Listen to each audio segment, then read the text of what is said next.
Assalamualaikum warahmatullahi wabarakatuh. Salam sejahtera. Terima kasih kerana sudi hadir ke dalam channel Radio 12 Malam bersama dengan saya, Anga.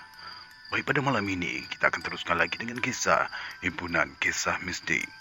Sebelum itu saya minta maaf kerana untuk kisah Tok Awangah pada malam ini tergendala. Jadi saya akan teruskan dengan selitana daripada kisah-kisah himpunan kisah mistik pada kali ini. InsyaAllah besok kita akan update dengan kisah daripada Tok Awangah. Baiklah, kita tak nak mengoceh terlalu panjang dan kita akan teruskan dengan kisahnya.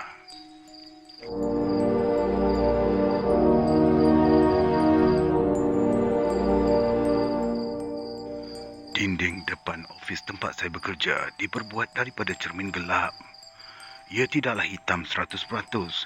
Jika dipandang dari luar ofis, kita akan nampak diri kita sendiri. Sukar melihat apa yang ada di sebaliknya. Ofis saya ini terletak di deretan shop lot 4 tingkat. Di hadapannya merupakan jalan alternatif ke sebuah mall terkenal di Lembah Kelang.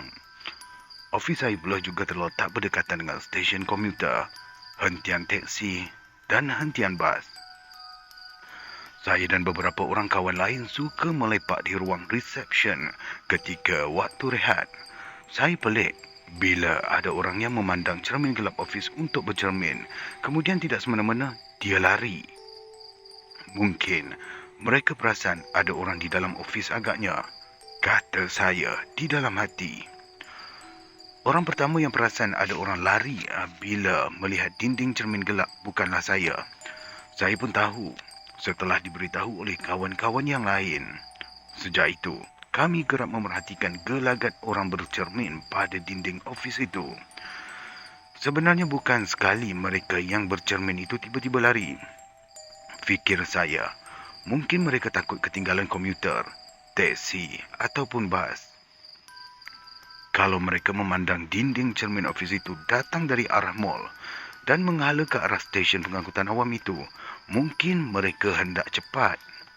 Tetapi, kalau mereka yang datang dari arah stesen pengangkutan awam itu, bagaimana pula? Takkanlah mereka takut tertinggal komuter, teksi ataupun bas pula. Satu hari, dua orang perempuan yang saya agak student mungkin dia student, dia lalu di situ sambil memandang dinding cermin dan memperbetulkan tudung. Tidak semena-mena, mereka lari ke arah mall itu seperti ketakutan.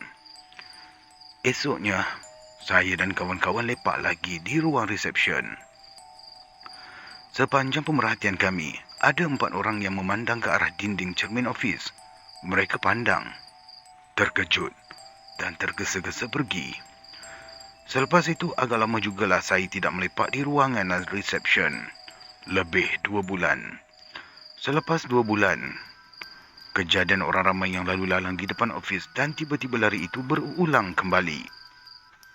Peliklah juga sebab menurut kawan-kawan, sepanjang 2 bulan sebelum itu, mereka yang memandang ke dinding cermin tidak lari seperti yang sebelumnya.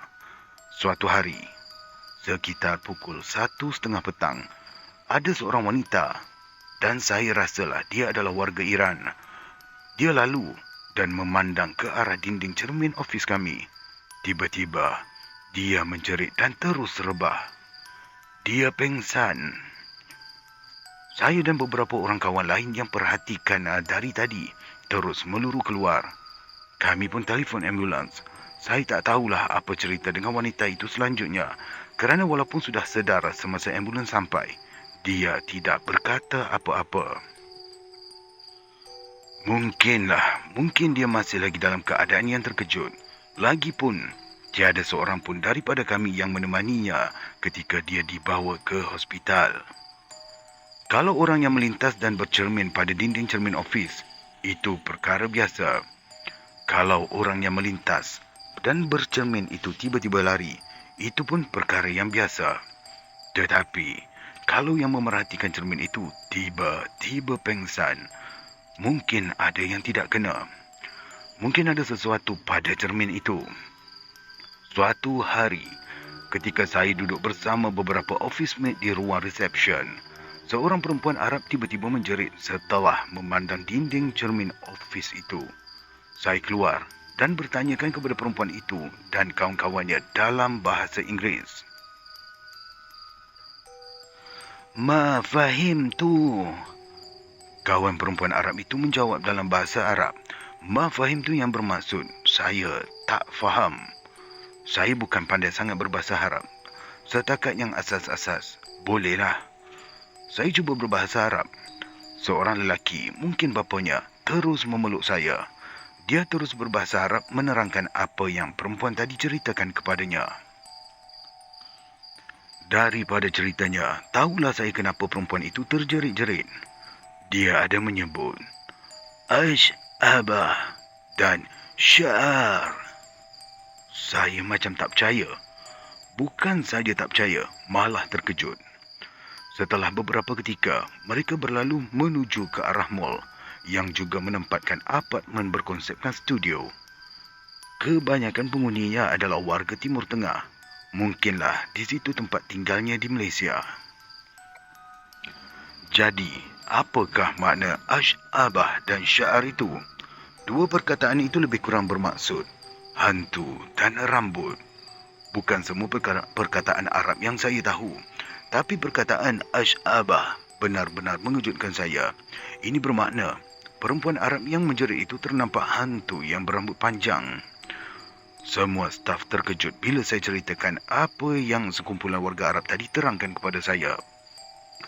Seorang kawan saya berkata, mungkin perempuan Arab itu saja-saja buat cerita.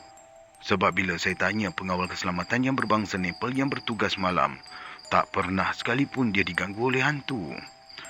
Kata pengawal keselamatan itu, kalau ofis saya berhantu, dah lama dia akan cari kerja lain. Begitu juga dengan guard yang bertugas siang. Dia tak pernah lagi terserempak dengan hantu di ofis saya. Selepas kejadian itu, saya tidak lagi melepak di ruang reception. Saya dan staf lain habiskan masa rehat selama 1 jam di kedai makan. Kira-kira 2 minggu juga saya tidak melepak di ruang kegemaran kami itu. Selama 2 minggu itu, tidak pula saya dengar ada orang yang lalu lalang di hadapan ofis tiba-tiba lari, terjerit-jerit ataupun pingsan. Suatu hari, saya lepak sekejap di ruang reception. Sengaja saya duduk sebentar di situ bersama dengan kawan-kawan yang lain selepas makan tengah hari. Seorang lelaki separuh umur melintasi ofis. Kemudian, melihat nama dan alamat yang tertera pada plak di sebelah kiri pintu depan. Dia tercegat di situ dan merenung saya. Pakcik ni boleh nampak ke saya yang sedang duduk di dalam? Kemudian dia menekan loceng pintu. Ini ofis lawyer ke? Soalnya, rupa-rupanya dia mencari ofis guaman. 2 orang kawan saya melayan lelaki itu. Setelah mengucapkan terima kasih, lelaki berkenaan tidak terus pergi. Sebaliknya, kata lelaki itu, ketika meninjau-ninjau di ofis saya tadi, dia ternampak ada seseorang berdiri di belakang saya.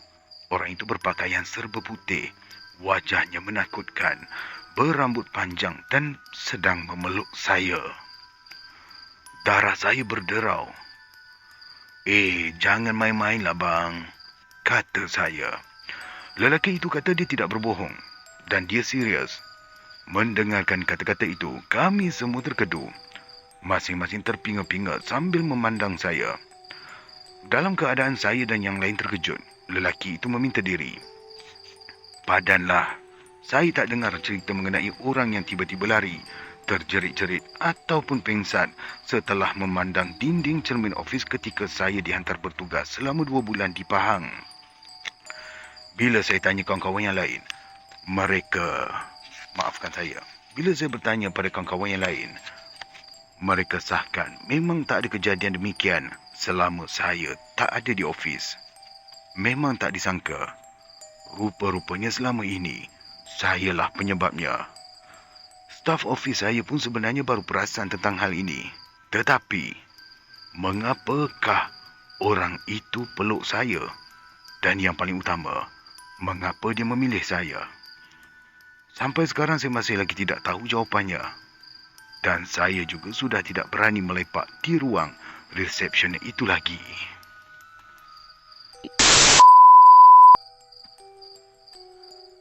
Zamir tersandar di kerusi. Matanya merenung majalah Mastika di hadapannya.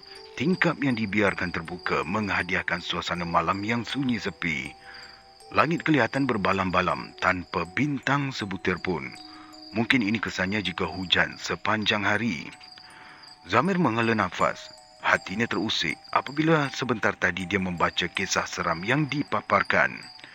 Kisahnya tentang Pontianak menumpang motosikal itu sedikit sebanyak mencuit hatinya. Zamir membuka cermin mata dan meraup muka. Tiada siapa ketika ini di dalam bilik hostel yang dihuni oleh dia dan Ramli. Ramli entah ke mana, mungkin sedang bersantai-santai di kedai kopi mahal di luar kawasan kolej mereka. Zamir bangun lalu bergerak ke arah tingkap. Pandangannya dilemparkan ke arah jalan raya. Tidak seperti malam-malam yang sebelumnya. Malam ini, kenderaan agak kurang. Tiba-tiba pandangannya tersorot ke arah sebuah bas berwarna biru putih yang bergerak perlahan. Dan ketika itu juga ingatannya berlari mengingati apa yang terjadi kepada bapa saudaranya yang bernama Husin serta rakan sekerjanya iaitu Mahmud. Kira-kira 17 tahun lepas di kampungnya di utara tanah air. Husin merupakan pemandu bas dan Mahmud pula adalah konduktornya atau dahulunya dipanggil Kolet Bas oleh penduduk setempat. Baik, di sini saya mencelah.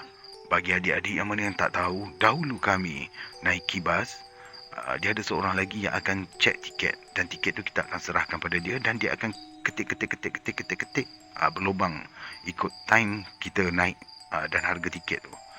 Sekarang tak ada dah, ya. Baik, kita teruskan. Setiap hari mereka akan melalui jalan yang sama dari bandar Sungai Petani melalui kampung-kampung kecil dan perhentian terakhir sekali adalah di Pekan Tikam Batu. Allah Rabbi. Bila saya berceritakan ini saya cakap terang, ini kampung saya. Jadi saya boleh dapat gambaran bas mana yang disebutkan ni. Baik, kita selami. Tikam Batu, jalan kampung. Pada ketika itu, jalan-jalan kampung masih kelam. Kenderaan di waktu malam juga amat kurang. Okey, baik. Setelah saya amati dan saya lepas call member. Tadi saya pause sekejap. Saya call member di Perlis sana tu, ni kawan sekolah. Saya nak confirmkan balik jalan. Okey, jalan tu daripada Sungai Pasir menuju ke Batu Lintang. Kebanyakan orang dekat belah SP tu, mereka suka sebut jalan tu jalan Batu Lintang. Okey, sebab jalan tu memang panjang. Kalau naik motor, jangan laju-laju. Tak tunggu orang lempak batu, tak payah. Tunggu kura-kura lalu, hampa langgar, hampa tutup kura tu mesti tersidai yang masuk dekat bendang kat sebelah sana tu. Terima. Baik, kita teruskan. Suasana amat sunyi. Tambahan pula, angin timur yang bertiup menambah dingin suasana biarpun bas henti-henti itu tidak mempunyai alat pendingin hawa. Husin yang memandu bas asyik melayan lagu dangdut yang disiarkan radionya yang kadang-kala tenggelam dek deruman enjin bas tua itu. Mahmud pula bersandar di tepi Husin dengan tangannya mengira-ngira wang kertas kutipan tiket.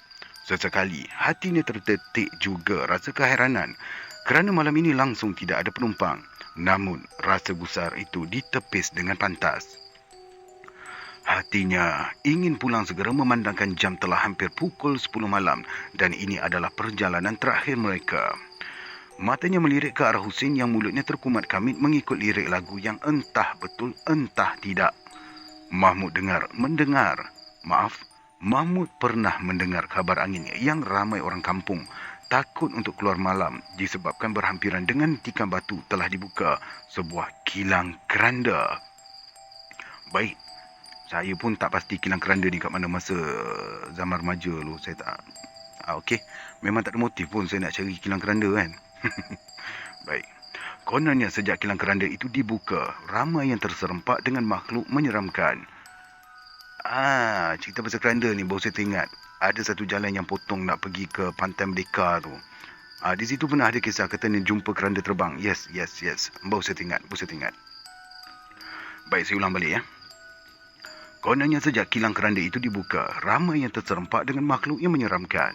Mahmud melurut-lurut lengannya yang tiba-tiba terasa seram. Hatinya juga entah kenapa berdebar-debar, bagaikan ada yang tidak kena. Kenapa pula ni? Desis hatinya. Matanya meliar melihat keluar tingkap bas, namun hanya gelap sahaja yang kelihatan. Ni, Hussein, hang ada dengar tak pasal kisah orang duk jumpa hantu sejak ada kilang keranda tu? Suara Mahmud serius bagaikan separuh berbisik. Matanya meliar memandang sekeliling. Hussein membeliakkan matanya.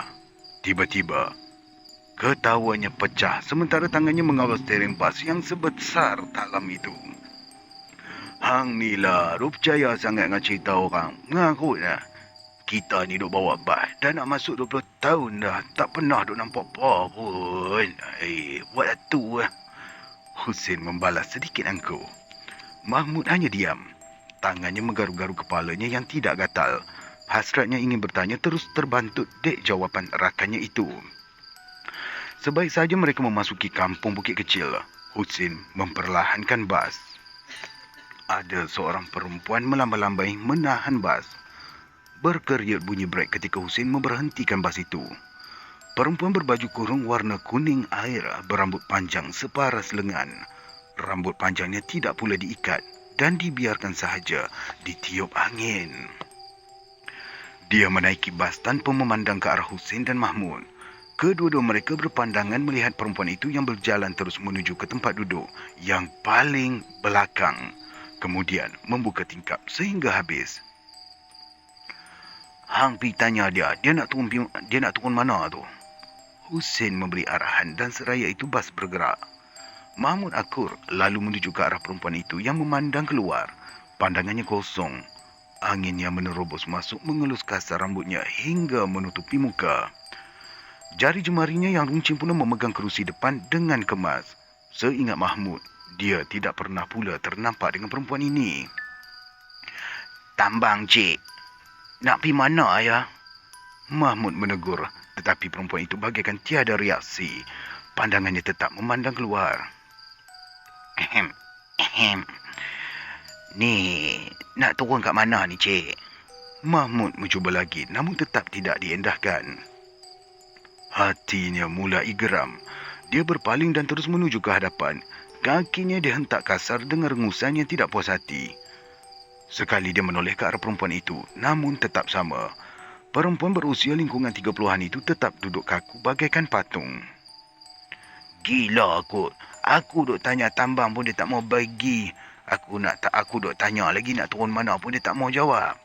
Mahmud merungut. Hussein hanya mendengar. Hatinya turut dijentik rasa hairan. Tidak pernah pula ada penumpang sebelum ini yang berkelakuan pelik. Bukan tak pernah bas yang dipandunya dinaiki oleh orang gila. Tetapi sekurang-kurangnya mereka tahu jugalah hendak ke mana. Biar pilah dekat dia, Mud. Saat lagi, kita tengok dia nak turun kat mana. Kata Hussein. Ketika itu bas telah melewati simpang di antara hendak menuju ke Batu Lintang dan Simpur. Hussein membelok ke arah Simpur untuk menuju ke Pekan Tikam Batu. Mahmud pula duduk di kerusi paling hadapan. Sesekali dia melirik ke belakang melihat gelagak perempuan itu yang tidak berubah dari tadi. Tiba-tiba sebaik saja mereka menghampiri kilang keranda. Terdengar bunyi loceng bas. Perempuan itu berdiri tegak namun matanya masih memandang keluar. Hussein segera menghentikan bas. Mereka berdua saling berpandangan. Kenapa pula dia nak turun kat kilang keranda ni? Bisik Hussein kepada Mahmud. Hussein mulai resah apabila dilihatnya perempuan itu memegang tingkap dengan kemas. Kemudian berpaling kepada mereka dan melemparkan senyuman yang amat menyeramkan. Sekelip mata, badan perempuan itu bagaikan bersatu dengan angin, menjadi bayang nipis yang berwarna putih dan melayang keluar sepantas kilat melalui tingkap. Mahmud terpaku. Jarinya terketar-ketar menunjuk ke arah perempuan itu. Hussein, jerit Mahmud tersekat-sekat. Ya weh, aku nampak weh, jawab Hussein antara percaya dan tidak. Tanpa berlengah lagi, bas tua itu dipecutnya laju dan Mahmud terduduk di kerusi dengan nafas yang turun naik tidak keruan. Malam itu mereka tidak mahu menggunakan jalan itu semula untuk pulang ke stesen bas di Sungai Petani. Di sana dulu kita panggil PKNK, zaman-zaman black metal lawan dengan skinhead gitu. Husin dan Mahmud rela mengikut jalan jauh asalkan tidak perlu lagi lalu di hadapan kilang keranda itu.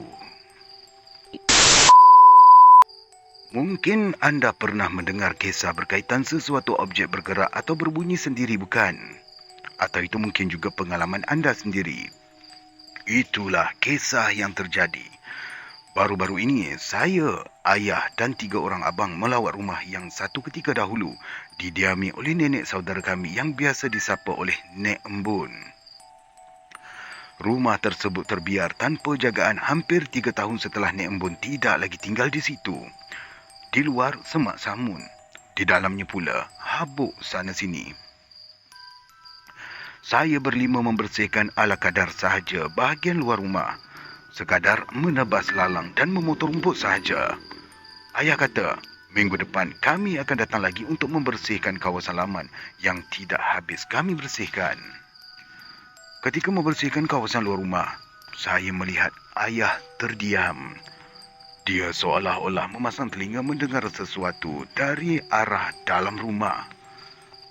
Saya menegurnya. Ayah hanya membuat isyarat senyap dengan meletakkan jari telunjuk pada mulutnya. Kemudian ayah merapati dinding bahagian luar bilik nenek saudara kami itu. Ayah mengurutkan dahi. Kami adik-beradik hanya melihat saja kelakuan ayah. Lalu dia melambai tangan mengarahkan kami datang kepadanya. Sekali lagi ayah membuat isyarat senyap. Gedek, gedek, gedek, gedek, gedek, gedek, gedek. Kami memandang sesama sendiri.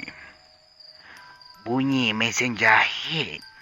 Maafkan saya, ini dialog ayahnya. Saya ulang balik ya. Bunyi mesin jahit ni. Ayah berbisik dengan suara nafasnya. Siapa yang menjahit? Mana ada sesiapa di dalam rumah. Kami memasang telinga untuk mendengarkan semula bunyi mesin jahit tadi. Namun, bunyi itu tidak kedengaran lagi. Ayah mengarahkan kami supaya menyambung kerja-kerja membersihkan halaman. Selesai membersihkan bahagian luar rumah, kami berlima mula membersihkan bahagian dalam pula. Pada mulanya, saya tidak mahu masuk dek kerana mesin jahit yang berbunyi sendiri itu. Apakan daya, disebabkan ayah dan abang-abang semuanya setuju untuk masuk ke dalam rumah, terpaksalah juga saya ikut. Takkanlah saya nak tinggal seorang diri di luar. Saya tidak berani membersihkan sesuatu tempat di dalam rumah tanpa ditemani oleh abang-abang atau ayah. Saya ikut sahaja ke mana Abang Long pergi. Kalau dia bersihkan almari, saya juga turut bersihkan almari yang sama. Kemudian, saya membersihkan kawasan almari lama di bahagian penjuru ruang tengah kerana di situ ada Abang Ngah. Ada kalanya saya membantu Abang Cik membersihkan bilik tamu. Ketika melintasi bilik Nek Embun, saya perasan ada seseorang yang duduk di hadapan mesin jahit. Saya tergamam. Saya melambai ke arah abang-abang dan ayah supaya segera datang. Saya membuat isyarat supaya segera mereka bergerak dengan perlahan supaya tidak mengganggu orang yang duduk menghadap mesin jahit itu. Susuk tubuh orang yang duduk di hadapan mesin jahit membelakangkan kami itu saling tak tumpah seperti Nek Embun. Dia hanya duduk di situ tanpa berbuat apa-apa. Yang hairannya, sejak bila Nek Embun datang secara diam-diam dan masuk ke biliknya, kenapa kami tidak nampak sewaktu kami membersihkan halaman rumah tadi? Atau memang dia sudah datang dahulu sebelum kami yang sampai sebelumnya? Badabam! Ketika kami berlima sedang memerhatikan susuk tubuh tadi, tiba-tiba pintu bilik itu tertutup. Kami semua terkejut. Pandangan kami dihadang oleh daun pintu. Adakah Nenek Embun tahu yang kami sedang memerhatikannya? Ayah menolak semula daun pintu itu supaya terbuka. Namun, Nek Embun sudah tiada di hadapan mesin jahit tadi. Ayah dan abang-abang saya masuk ke dalam bilik Nek Embun. Saya pula hanya tunggu di pintu biliknya sahaja. Walaupun Nek Embun tidak ada di situ, kami semua tidak hairan. Mungkin dia sudah keluar ke bawah rumah. Sebenarnya dari bilik Nek Embun terdapat tangga untuk terus ke bawah. Disebabkan maghrib hampir tiba, ayah menyuruh kami menutup ke semua tingkap dan pintu untuk pulang ke rumah. Setelah semuanya selesai, kami pun meninggalkan rumah limas cantik Nek Embun yang sudah berusia hampir sama dengan umurnya, iaitu 90 tahun lebih. Ketika SUV ayah meninggalkan halaman rumah untuk membelok ke jalan besar, tiba-tiba Abang Long beristighfar. Kami memandang ke arahnya. Tanpa berkata, Abang Long menunding jari ke arah rumah Nek Embun. Nun di sebelah sana, Nek Embun sedang memerhatikan kami dari tingkap bilik yang menempatkan mesin jahit itu. Ayah tidak menghiraukannya langsung. Dia terus memandu meninggalkan halaman rumah tersebut. Kami semua telah pastikan bahawa tidak ada pintu atau tingkap yang terbuka sebelum meninggalkan rumah tersebut. Macam mana pula tingkap itu boleh terbuka? Siapa pula yang berdiri di tingkap bilik nenek saudara kami itu sebenarnya? Siapa pula yang duduk menghadap mesin jahit yang kami nampak tadi? Memanglah Nek Embun. Pun demikian, kami tahu bahawa orang itu bukanlah Nek Embun sebab nenek saudara kami itu sebenarnya telah pun meninggal dunia 3 tahun lepas.